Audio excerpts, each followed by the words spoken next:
Hey everyone, David Easterbrook here with you today. Welcome to my YouTube channel. Today we're going to be working on this smoke tree. It's a real challenge. It's not an easy tree to transform. What we're going to try to do is make a real masterpiece bonsai out of this pretty trashy tree.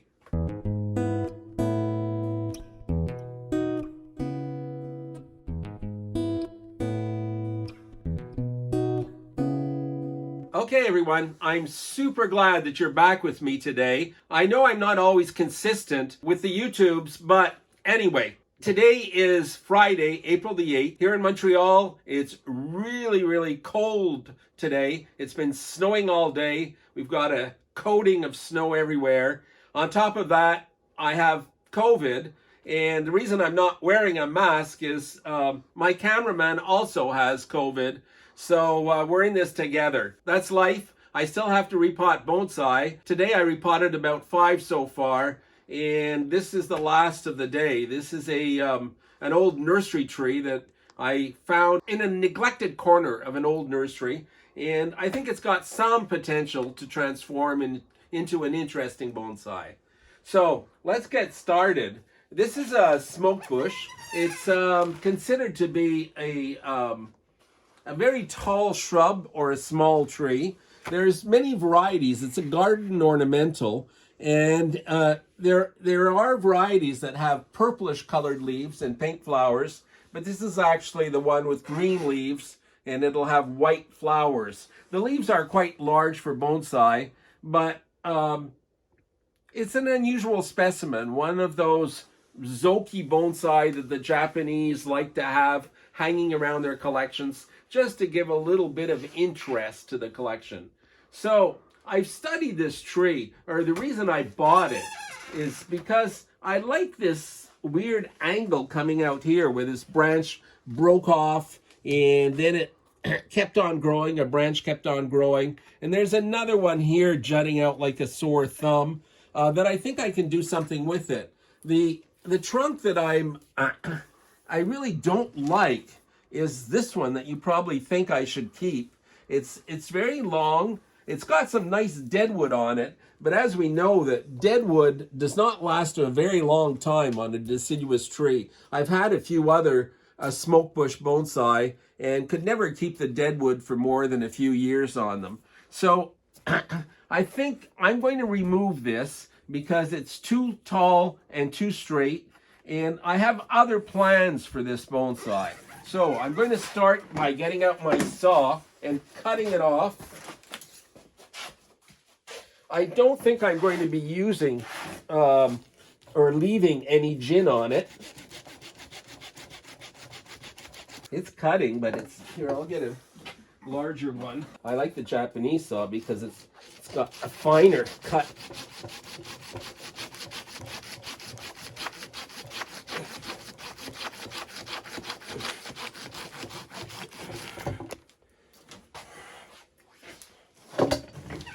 This is what we're left with, and what I am going to do is transform it into a cascading style tree. So this will be the cascading branch right here. It's a little bit straight from here to here. So I'm going to begin by wiring it, and then I'm going to try to pull it down a bit to give this a little bit of a bend. Cut off some of the dead wood to begin with.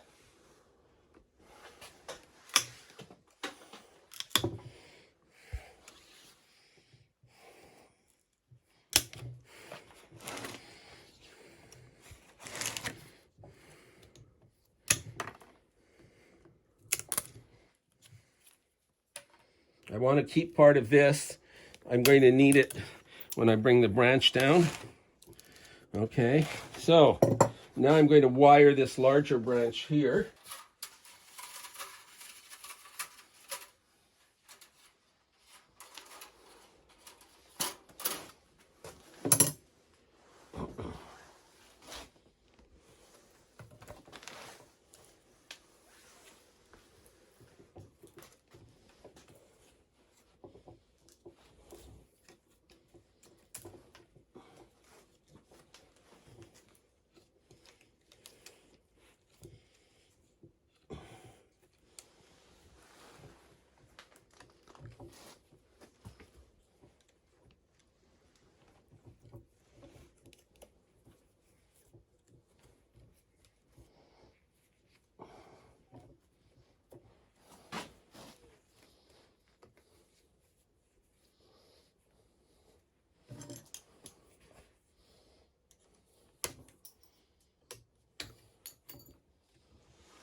Okay, now we can use the much finer wire. We'll go to probably some number 2 here. This I'm using aluminum. It's softer on a deciduous tree.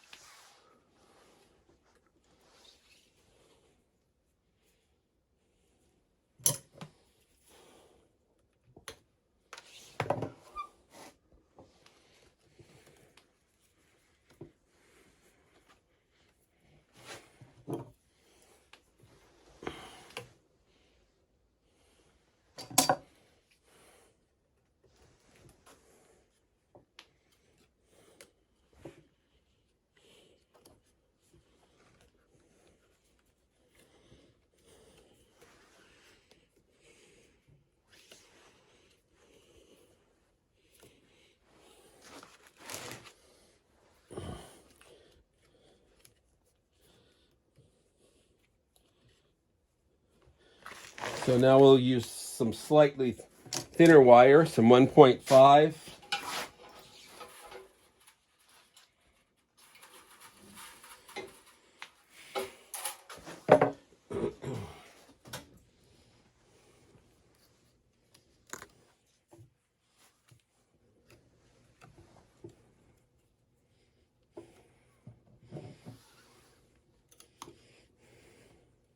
You have to anchor it, so I have to go up this branch a bit.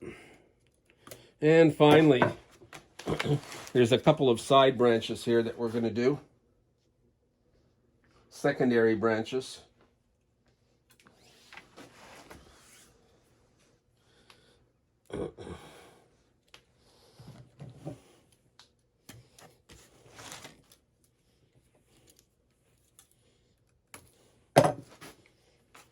Oops.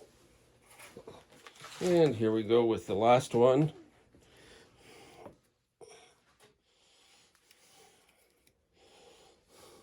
I'm not going to set the branches until I've got the trunk in the right position. Okay. Now, I am going to wire this larger one here also, but I just want to, we've got some deadwood there, and I'm going to keep a little bit of it because it gives the tree character, but there's too much. So I want to whittle down some of this deadwood. It's pretty rotten, as you can see.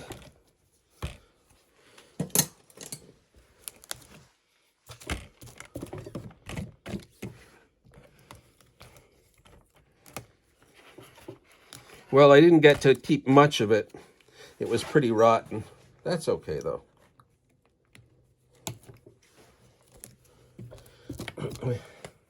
Okay, I'm going to use some thick wire on this this branch here because I do want to bend it a bit. I just want to cut off some deadwood that I don't need.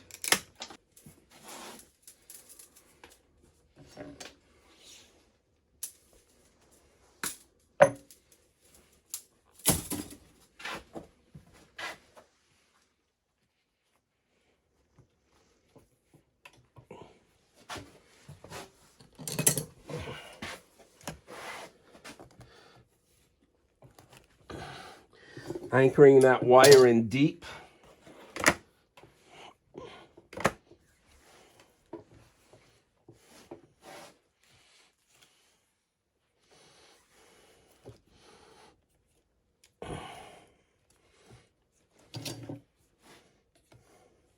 There we go.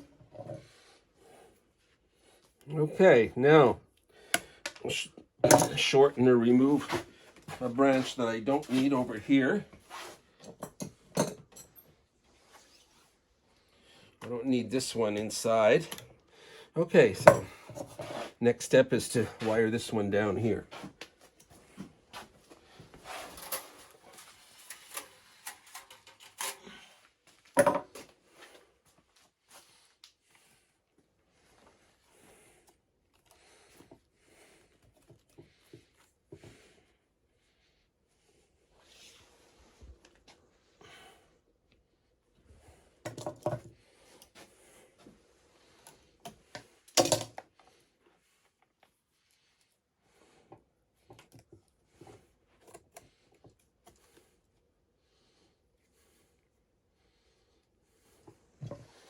Okay.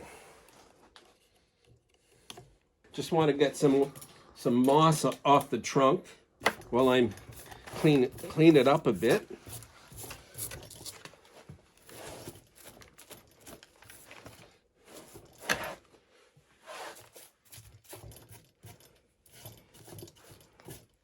The next step is I'm going to be guy wiring this down a bit. Now it's a very brittle wood, so I don't want to move it around too much. It's a bit too straight to my taste, so we do have to move it.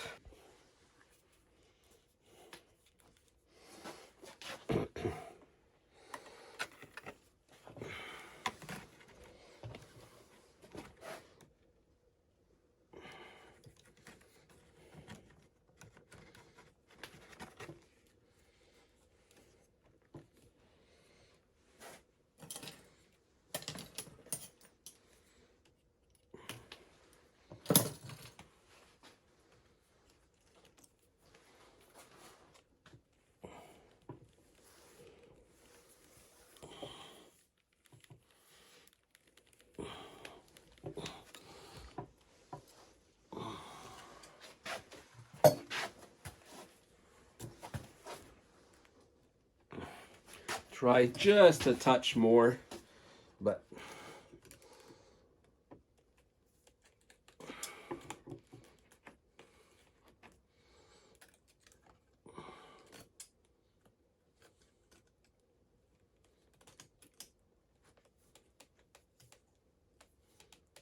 okay, I think that's enough.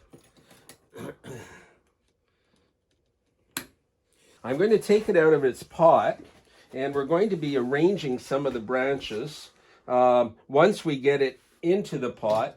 So I want to put it in the pot, then I'll arrange the branches. As you can see, the pot is already finished. The pot is cracked, and it's been in this pot probably for a good 20 years. And it's so pot bound that it's going to thank me for removing it from this old pot. This tree is going to be tilted in its pot. It will actually be hanging down the side of the pot like this. So we have to take quite a bit off. Always start by cleaning out the surface of your bonsai to find out where the main roots are. So always start at the top, and then we'll go to the bottom of the tree. Sometimes I like to work with a chopstick, but this tree is so root bound, it's so pot bound that it would take too long to clean all of the soil off of it. So I'm trying to speed things up a bit. Well, we're going to clean the bottom off now. I think I'm going to sit down to do this so that I can see the bottom.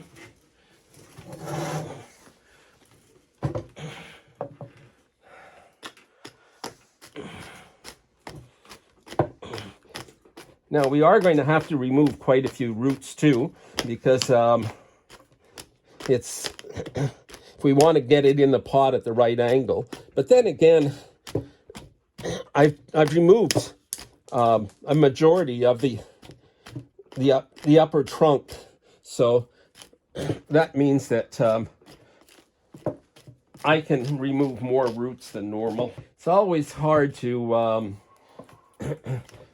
when you're working with nursery trees to remove all the original soil, because it's really in there. It's compacted, it's tight. It's going to be hard to get it all off. I won't get it all off, but enough so that the tree can breathe again. Now, generally, I don't put them directly into a bonsai pot. I'll put them into a training pot, a clay training pot, and wait for a couple of years, and then do another root trim, and then put it into a bonsai pot. This tree was not very healthy because it just hadn't been repotted for a good 20 years. So fortunately, there are some healthy roots down here. So, yeah, there won't be any problem keeping it alive. Now, the roots also have really spiraled around up here. It's going to be hard untangling some of them. Up near the top here, it's just, they're all turning around, making it hard to get some of the old soil off. We're getting there. There's some rotten roots in there too. So we're going to have to do a good cleanup job. You want to get as much of this old soil off as possible because it stops the tree from breathing. It's just too compact, and if you leave too much of it, the tree is going to, it's just going to suffocate in its pot. The old soil will hold so much water also that it just won't drain properly. So we do have to get a lot of this off here. We're getting to a point where there's a lot of the roots that have spiraled around, and I'm going to have to cut some to release some of them so I can get some old soil off. I try to work from the edges inward. It's very compact. It's a good time of year to do it though, because the tree is still dormant here in our climate, here in Montreal. So while the tree is dormant, it won't stress out the tree. And if the tree was already budding out, it would be too late, probably kill the tree. But it's just pretty soon it will bud out though, and it's the best time to repot a tree just before they bud out in spring, because then it'll start growing very rapidly and close all of the wounds where we trimmed back the roots. It's just a long process to remove some of this soil here. You have to do the same thing with collected trees, but don't remove it all in one fell swoop. You know, in these plastic nursery pots, they're not very efficient at creating roots. Most of the roots are situated at the bottom of the pot and up near the surface. The middle of the pot is actually, a desert. There's no roots in there because there's not very much air in there. So it doesn't really bother the tree that much to have the soil under its trunk removed, because there's not many roots there. You always just have to make sure that you keep enough feeder roots to keep your tree going. You don't want them to dry out while you're working, so you have to keep sort of a bottle of water next to you and spray them quite often while you're working. I try to work indoors all the time in my studio so that they don't dry out. If you work outside in your yard or in the sun, the roots can dry out very, very quickly, very rapidly. So you do have to watch out for that. We're getting there. We have a good part of this cleaned out now. To go a bit deeper,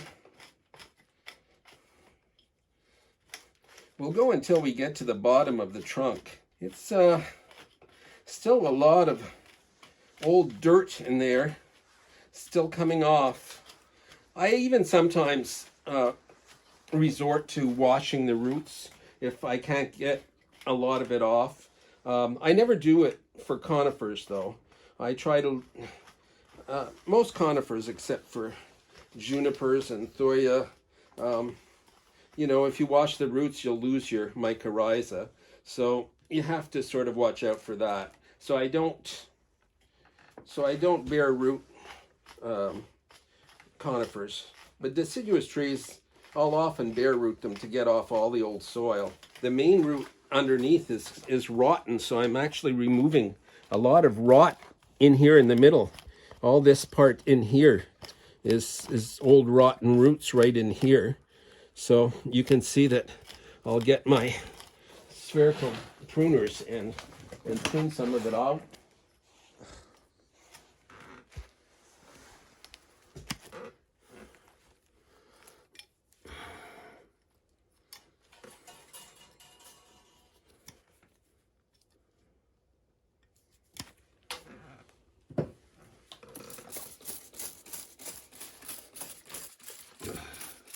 Now this actually does the tree good because the roots, when we change the soil, will actually be able to breathe again, and the tree will take off.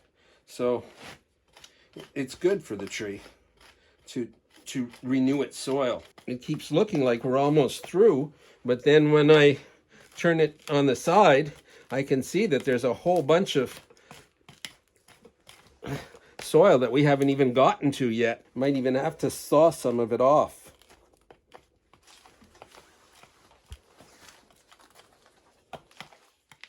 All this is solid wood. The roots have just fused together, but because it'll be sticking out of the pot, it's not that that bad. I often feel like a dental technician cleaning teeth, trying to get some of this old soil that's stuck right under the trunk and between some big roots, trying to tease it out. Every time I think I've gotten every little nook and cranny out, I find another one. The best specimen of Smoketree that I know of belongs to Harvey Carapella. It was actually on the cover. He's in Rochester. It was on the cover of an international bonsai magazine, probably about a good 20 years ago. And I asked Harvey whether he still had it. He said yes, he did, but something happened to it, so he had to redesign it a bit. But yeah, I really enjoyed seeing that. It impressed me so many years ago. So yeah, you might want to look it up. We've got enough of the old soil off of it. And what we are going to do now is get it into a pot. I might put it into a bonsai pot to give you an idea of what it's going to look like. And it's going to be a relatively deep pot because it's going to be a semi-cascade tree. It's going to be a semi-cascade pot. And we need that to be able to get it in, all these roots in. Mind you, some of the roots will be sticking out, which is what I want. I want to see all of this big woody section in here. And I just want to open it up a little bit here. It's just so tight right here at the surface. Just try to get some of this old soil off right here.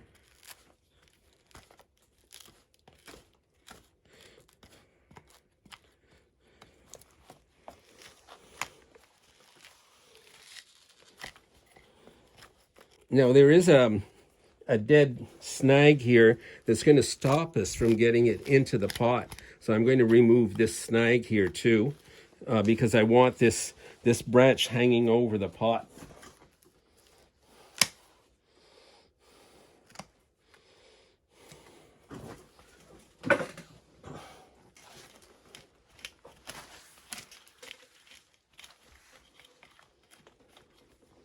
You know, you never know what to expect when you're working with nursery trees. You know, you never know where the roots are going to go and what you can do with them. But I think, yeah,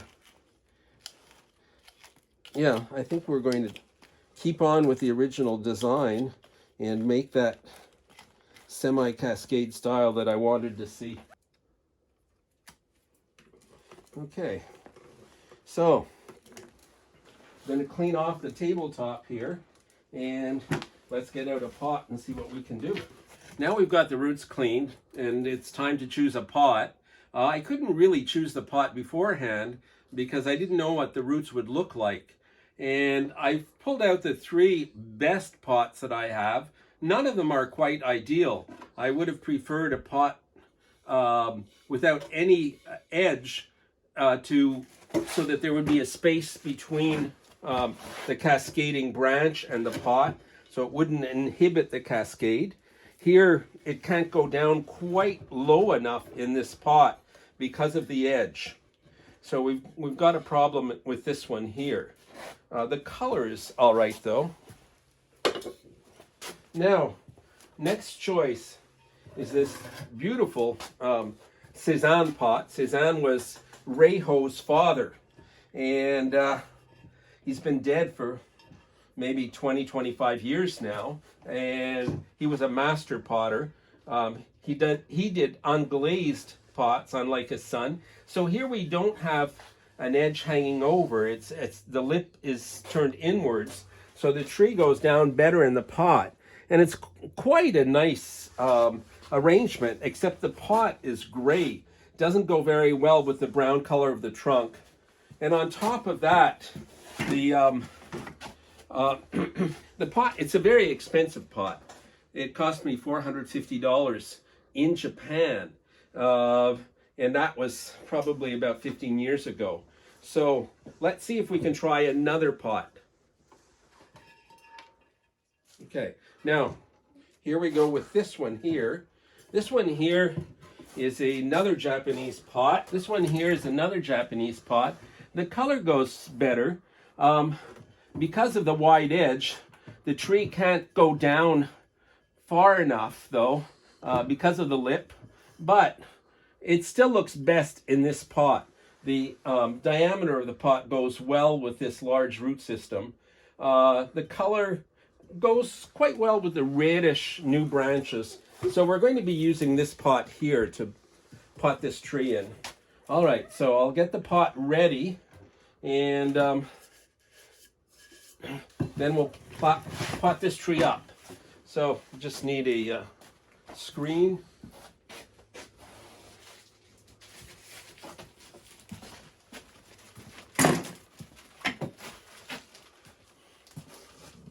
I like using screens with slightly wider holes because it gives me, I find the roots don't block the drainage holes then. So we'll cut one out here, and I have to fix the drainage hole in place.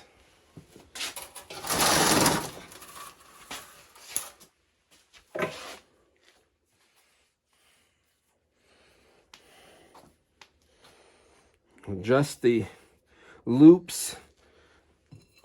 Now the wire, this is the flat side, so it goes downwards. Put it through. And here we fix the drainage hole in place, cut the excess wire. Now we have to put in some tie wires. I'm going to use 2mm again because it's going to be it's going to really have to be pulled down in the pot.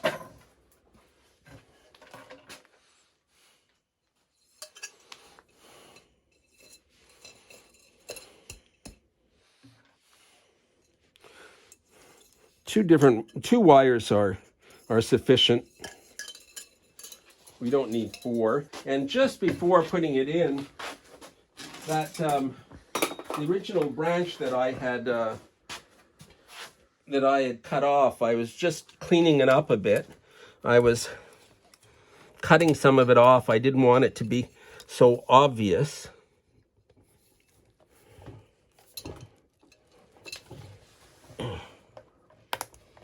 That heartwood is really quite dense. I'm going to have to chip away at it. Only remove some of it at a time.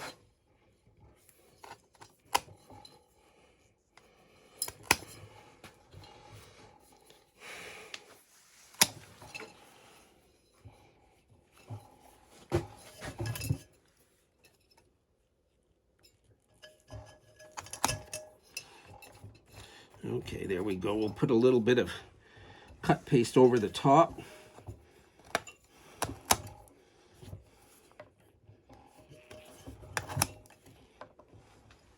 It has to be nice and smooth so it'll heal over well. Put a little bit of cut paste on there.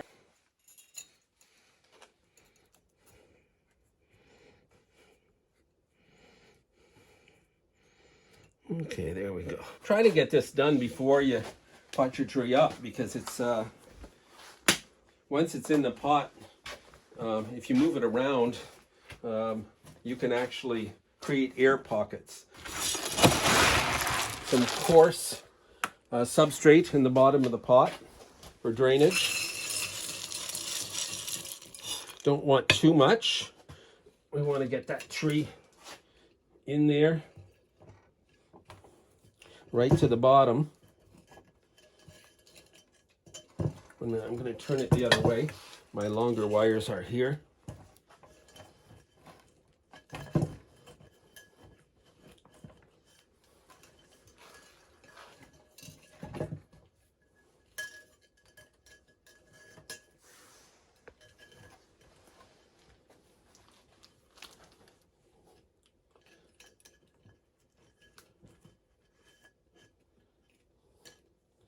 Now these wires will be temporary. They don't look very good. I could have driven screws through it and tied it that way, but we're good for now. Don't forget, this tree has a few years before it becomes a really good quality bonsai.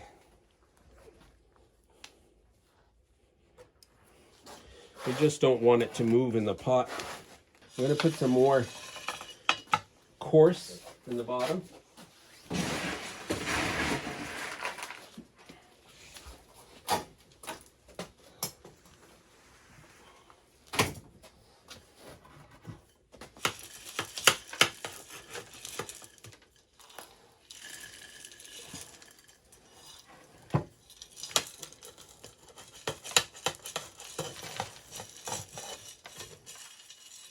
Gonna get a longer chopstick so that we can make sure that we get the soil right to the bottom. A plethora of choices here.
Start putting some medium in.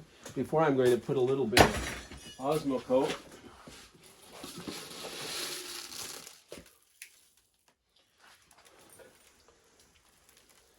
A little bit of root stimulants, richer.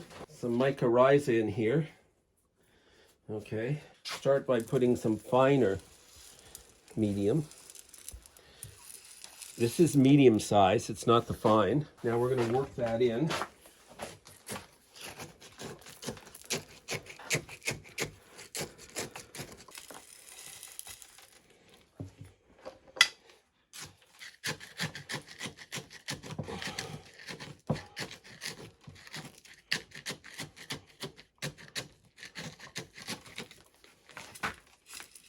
Very hard to get the soil under this root ball. It's proving difficult, having to push it under. Oh, we've got a big hole in the middle. We'll need a bit more soil over on this side. Right in here. So I'll have to work some more soil in there.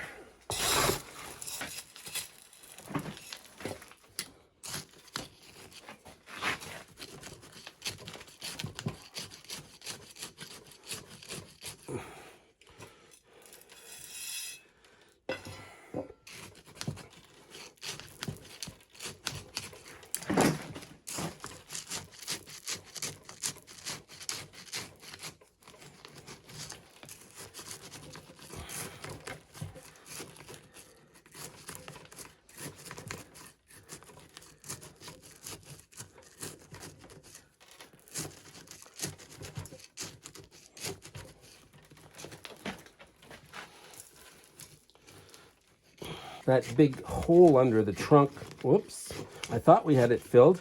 It's still flowing in there. Have to get a bit more.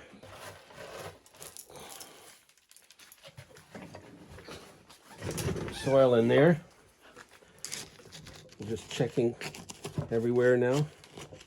This is good. This is good.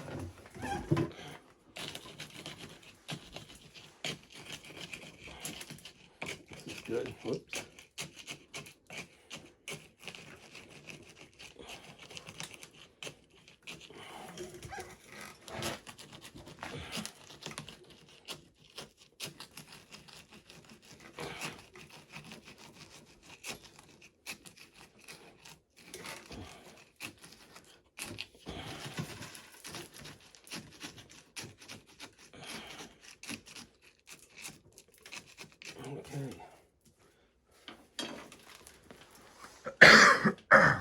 Okay, so I think we've got the soil in now.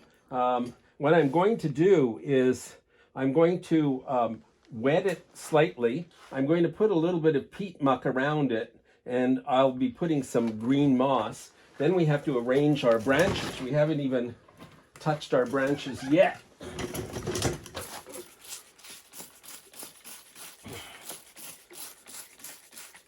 Now, this is not a substitute for watering. I just want to wet the soil surface so that we can get some peat muck on the top. Keep those roots near the surface moist.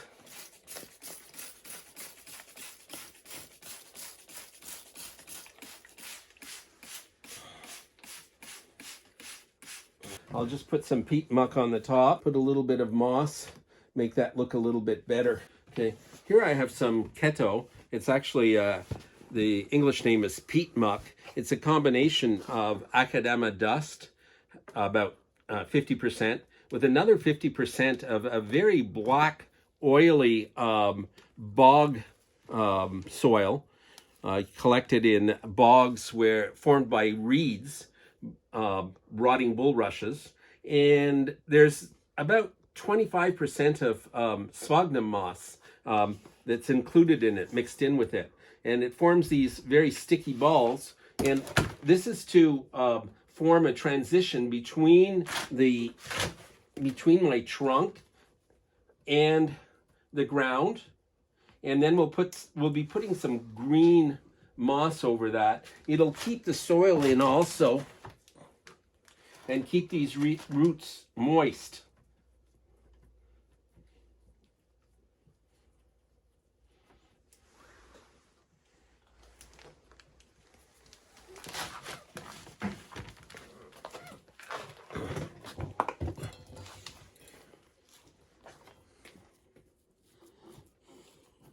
On this side, we don't need so much because it's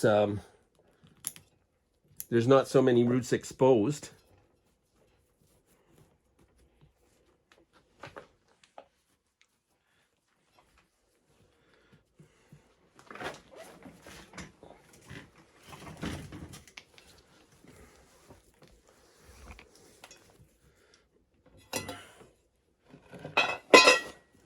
And I guess we have enough on this side, maybe a little tad more. And then we'll put some green moss and to hold this all in place. Generally, I wet it first.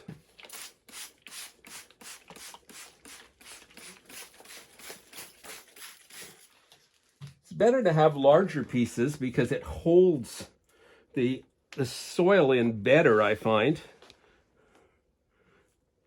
Small pieces tend to sort of break off and you have to pin them to your peat muck. When you're doing root over rock style or something like this, you want some larger pieces.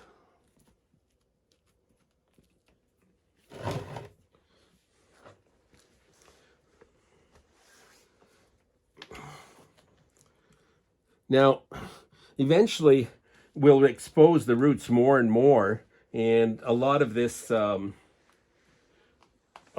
muck can be removed. The roots will grow downwards in the pot, and we'll leave this part sticking out. It's sort of like sheet moss. It does come from other bonsai, and it holds the soil in very well. So never throw out your old moss when you're repotting in the spring. Just keep it on the side, because inevitably you're going to need it. This year, our club show is in the first week of June, and I know people will be coming over here begging me for moss to moss up their bonsai so they can exhibit them in the show. So yeah, it always comes in handy to keep your old moss. We'll put some around here.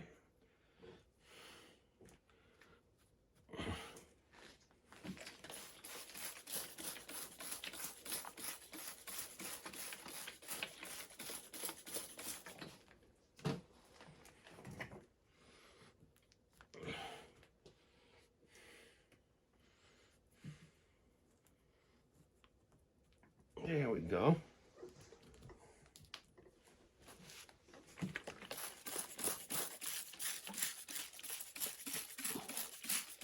Just try to set the branches now.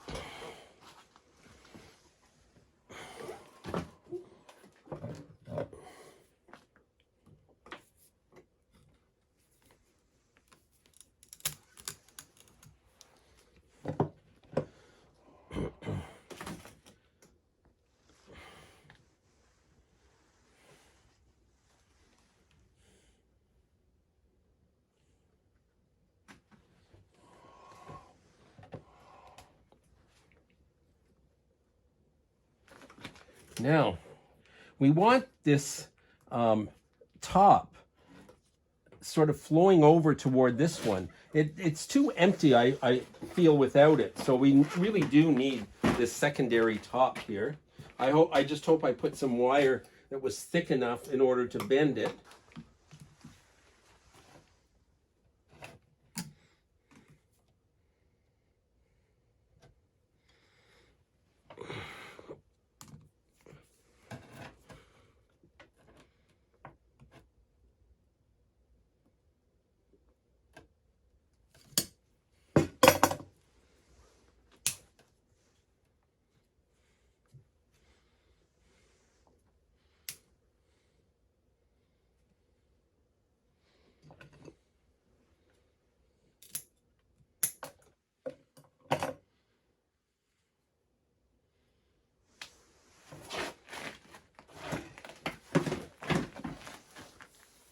Okay, so let's see.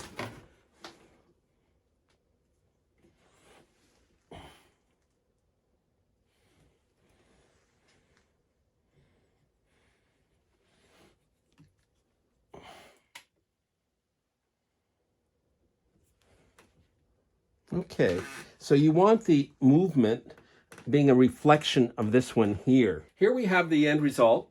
It's a very unusual style of bonsai. It's a semi-cascade done with an unusual species, a Smoketree. And unusual to have this huge nabari coming out of the pot like that, but it's very effective, very, very different. And at this stage in my career, that's what I'm after. Unusual looking bonsai, very creative, artistic bonsai. And I think this is the beginning of a good, creative, and eccentric almost looking bonsai. Okay, folks, here we have the end result. It's been a real challenge to get this tree done. After all, I repotted 5 other similar trees this morning. And on top of that, I'm just surviving this bout of COVID. And let me know how you feel about this tree. I mean, it was a struggle to get it done toward the end of the day here. So let me know how you felt about the whole demonstration too, because my energy level is low. And I hope all of you guys are doing well out there. Stay safe, stay healthy. Nice seeing you again. Bye for now.